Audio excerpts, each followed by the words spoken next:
Ditanya Deddy Corbuzier banyak, Gus, bermasalah. Ustaz Felix Xiao, yang aku khawatirkan terjadi.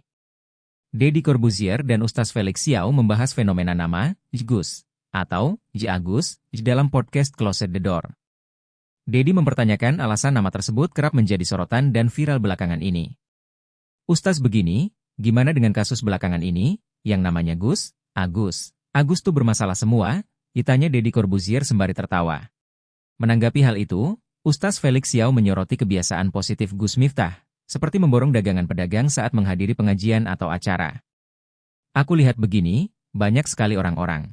Kan ketika Gus Miftah melakukan itu, menghina pedagang es, kan aku lihat berita. Dan di berita itu kita tahu bahwasanya Gus Miftah itu seringkali memborong dagangan orang, ujar Ustaz Felix Xiao. Jadi ada, penjual es ataupun penjual makanan segala macamlah itu diborong, ditambah Ustaz Felix Xiao. Kedatangan Gus Miftah pun dimanfaatkan oleh sejumlah pedagang untuk datang. Mereka maju ke depan panggung dengan harapan dagangan mereka diborong oleh Gus Miftah. Peristiwa yang viral tersebut pun diungkapkan Ustaz Felix Xiao demikian. Pedagang es yang belakangan diketahui bernama Sun Haji itu maju ke depan. Gus Miftah kemudian diminta oleh sejumlah ibu-ibu untuk memborong minuman milik pedagang es itu. Maka kasusnya waktu itu adalah ada ibu-ibu yang nunjukin ada satu orang yang jualan es. Di tengah-tengah itu, pengajian, borong dong, ungkap Ustaz Felix Xiao. Kayak gitu kan ya, seperti biasanya terjadi ini, kan seperti itu, tambahnya.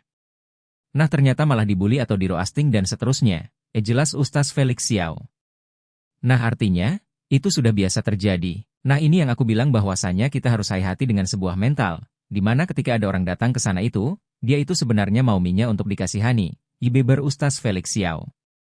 Dan ini bukan hanya terjadi di Gus Miftah, maka kita disclaimer kita bukan bahas Gus Miftah, bukan bahas bapaknya juga yang jualan, tambahnya. Tapi kita bahas tentang mental orang-orang yang menurut kita, social problems, yang menurut kita perlu untuk disikapi, jelas Ustaz Felix Xiao. Karena ini terjadi juga pada konten creator yang menjadikan kesedihan kesengsaraan sebagai komoditas, jelasnya. Hal yang dikhawatirkannya bukan terkait perundungan yang dilakukan oleh Gus Miftah, tetapi sikap para konten kreator yang mengambil kesempatan dari viralnya kasus Sun Haji. Aku bilang gini, yang aku khawatirkan bukan kejadian ini, tapi efeknya yang aku khawatirkan sekarang terjadi nih, ujar Ustaz Felix Xiao. Coba bayangin ya, sekarang yang ambil exposure terhadap bapak penjual es teh ini berapa banyak? Tanyanya. Wadidaw, celoteh Deddy Corbuzier. Semua orang part of exposure, mengambil kesempatan, jawab Ustaz Felix Xiao di akhir tayangan. Video Deddy Corbuzier dan Ustaz Felix Xiao pun mendapat beragam respon dari masyarakat. Sebagian besar membela pedagang es, sebagian lainnya mencela sikap para konten kreator yang mengambil kesempatan di tengah kasus yang menerpa Gus Miftah.